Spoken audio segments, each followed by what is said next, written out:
Bom, o texto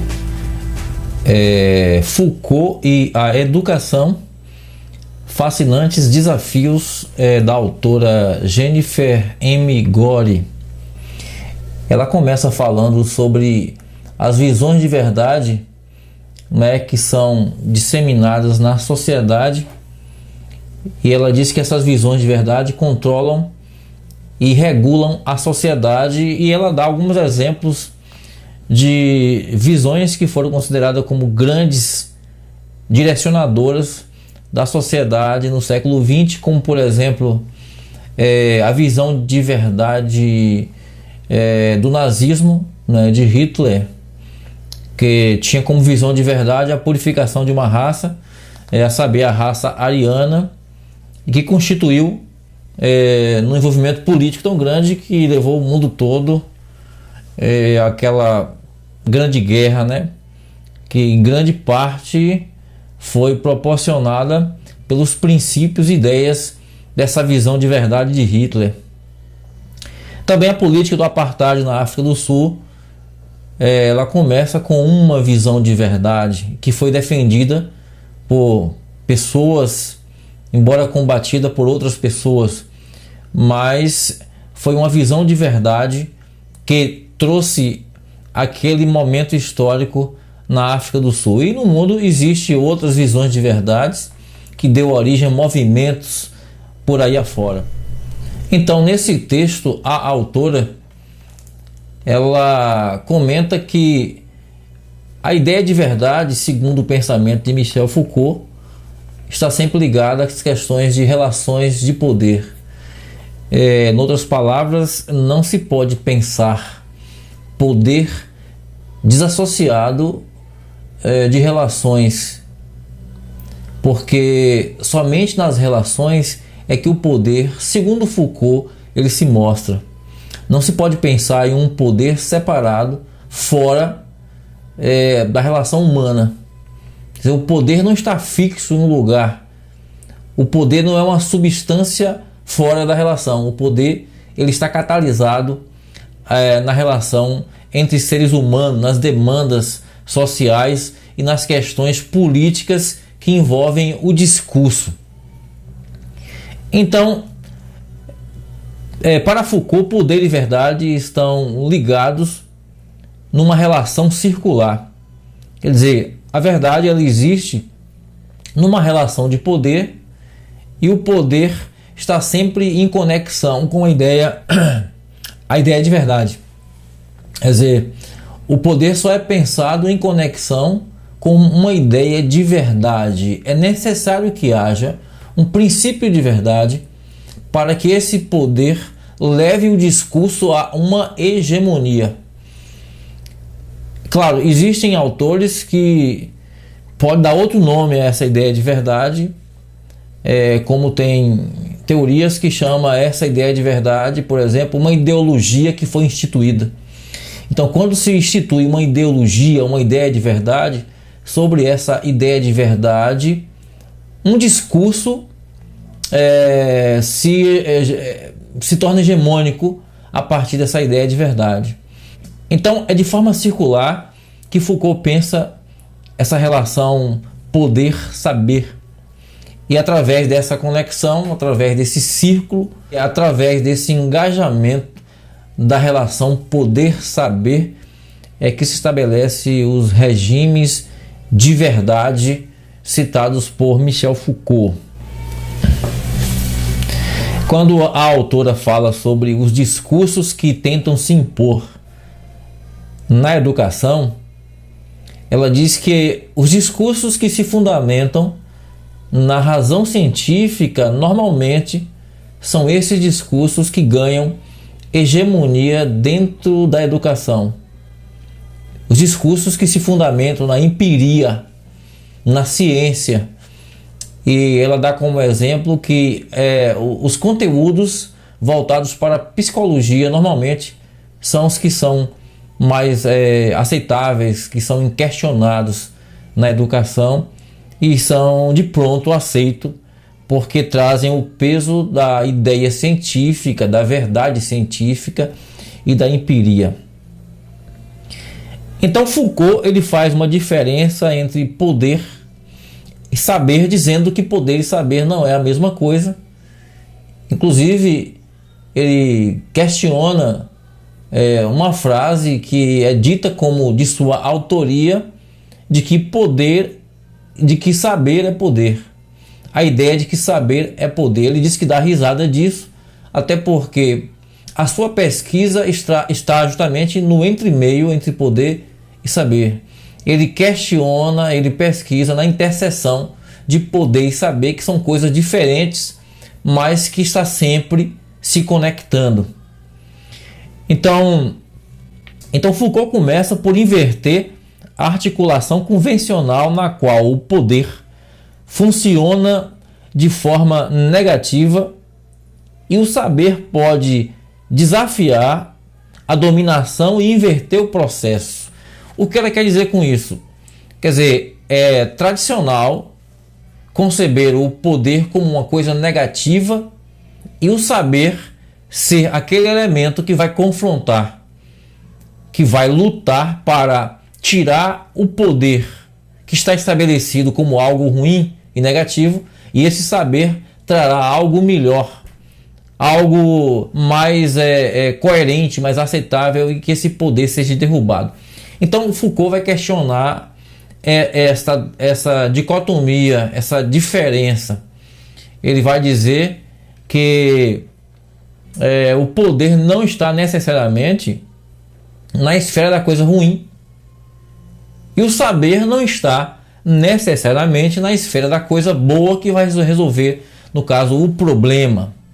E a gente recorda como assim uma ilustração das ideias, por exemplo, marxista, que coloca o poder como aquele poder controlador que está acima da classe trabalhadora como uma coisa ruim, como um elemento de exploração. Quer dizer, o poder como ruim, e o saber sendo disseminado na classe trabalhadora vai operar em favor de tirar esse poder e se instituir uma outra forma de governo, uma outra forma de domínio. Então, nesse ponto é que Foucault coloca a sua crítica, tirando essa ideia negativa, tentando inverter o processo. E quando Foucault diz que o saber, visto como verdade, não distorcida, o saber buscado como uma verdade pura e não distorcida, é impossível se alcançar. Não existe esse tipo de saber, porque o saber ele está composto de elementos dos mais diversos. Existe a intenção política, na construção do saber. Então, para Foucault, poder se apresenta como essência política dentro do discurso. Então, o próprio discurso do saber que incute poder, que está catalisado de forma política, não necessariamente ser bom ou ser mal, mas a questão é a dinâmica, é a busca de hegemonia que está por trás dos discursos, tanto daquele discurso que está hegemônico, quanto o discurso que busca hegemonia. Então Foucault ele diz que o saber visto como verdade não distorcida não pode ser alcançado. Quando ele diz que o saber de forma não distorcida não pode ser alcançado, neste momento ele limita o poder do intelectual que busca o saber puro, o saber não distorcido. Quando ele faz isso, então ele limita o poder do intelectual.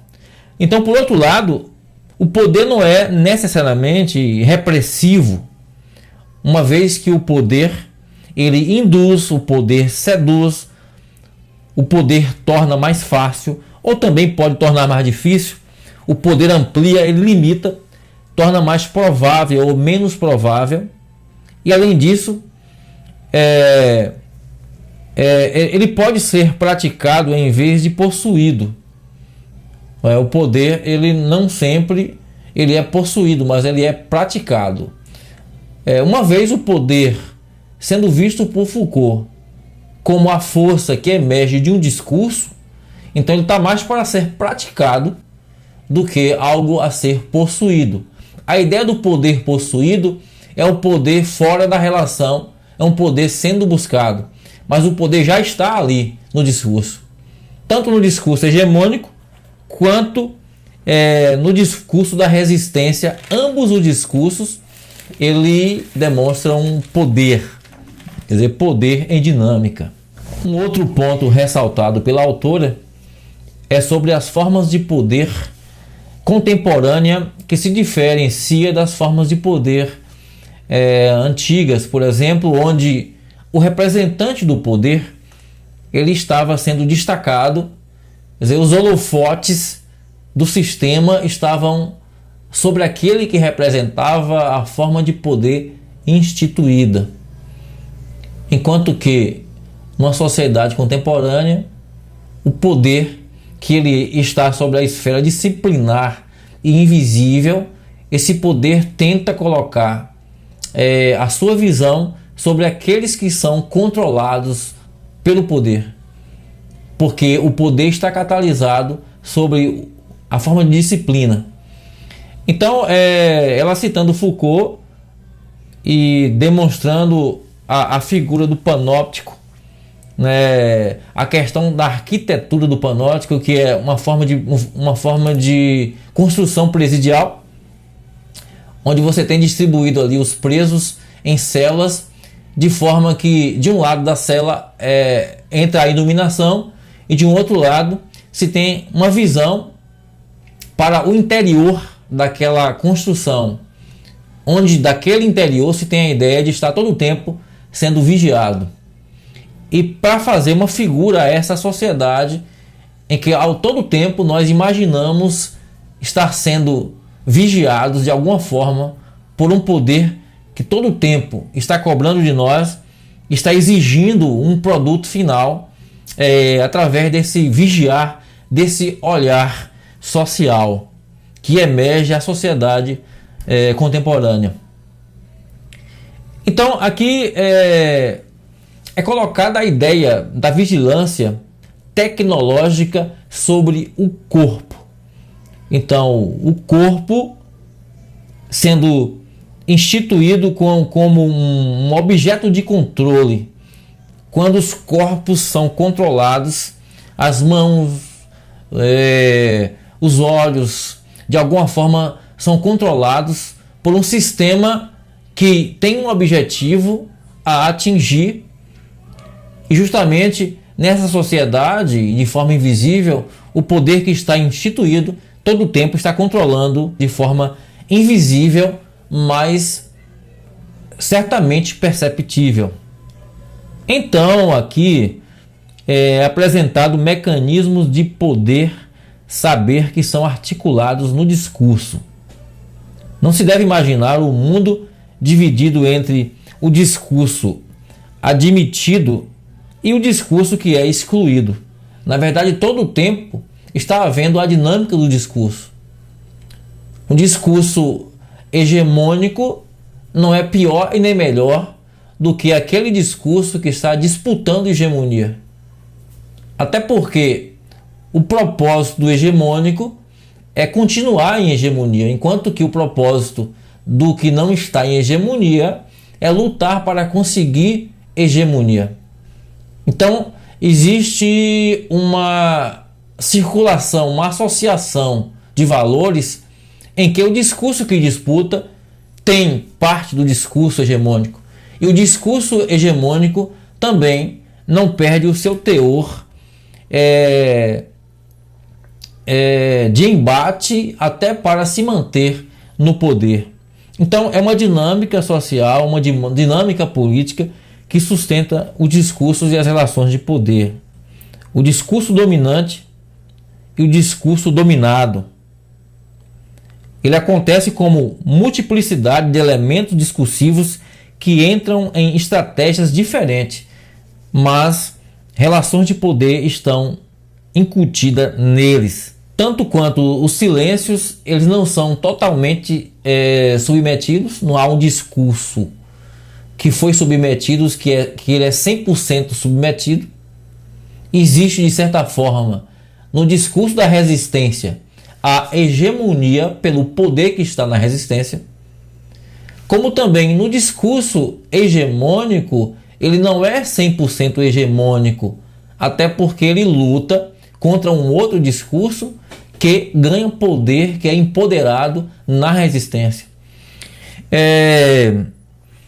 Então é um jogo complexo, instável, em que o discurso pode ser ao mesmo tempo instrumento e também efeito de poder.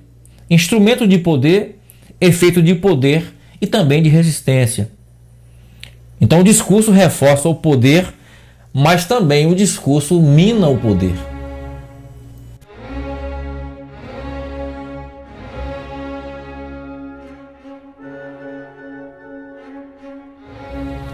Baseado nessa discussão, mais adiante a autora afirma que não existe prática pedagógica eminentemente libertadora ou repressiva, mas que as práticas pedagógicas elas disputam relação de poder, e nessa disputa de relação o poder ele é disperso, ele é fragmentado, e nesse campo educacional, que no caso é onde se pretende alcançar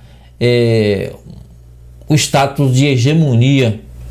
Então aqui ela dá o exemplo dos chamados pedagogos progressistas, que defende a ideia de que uma sala de aula ela seja arrumada sempre de forma circular. E Foucault questiona isso porque, de certa forma, a chamada prática tradicional ela permite certas liberdades que essa chamada nova prática progressista não permite. Dá o exemplo do aluno ou aluna que não pode estar naquele dia da aula com um sapato novo, por exemplo, e quer disfarçar esse sapato, não quer demonstrar, não quer que as pessoas percebam, os colegas, né, o sapato que está usando. E numa arrumação tradicional seria mais democrática para esse tipo de atitude. Uma outra coisa seria também aquele aluno ou aluna que não quer se aparecer muito na aula, que não quer ser muito visto, e que a prática de arrumação tradicional propicia esse aluno ter direito a essa democracia, enquanto que a sala arrumada em círculo ela não necessariamente é mais democrática do que a arrumação tradicional. Então são questões que se coloca, questões de disputa hegemônica, de formas colocadas aqui nesse exemplo. Então práticas educacionais supostamente libertadoras não tem nenhum efeito garantido, diz a autora. Não tem efeito de se garantir que seja melhor uma que a outra. O que há, na verdade, é a argumentação, a relação de poder que está no discurso dessas práticas.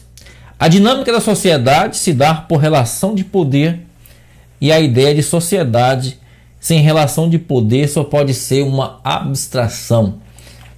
Terminando o texto, a autora coloca que sociedade ela é eminentemente construída sobre relação de poder, e o tempo todo as relações de poder se articulam na sociedade, de forma que a sociedade pensada sem a relação de poder ela é apenas uma abstração. Isso tirado do pensamento do Michel Foucault, que questiona numa visão pós-estruturalista, pós-moderna, relação de poder e sociedade e educação.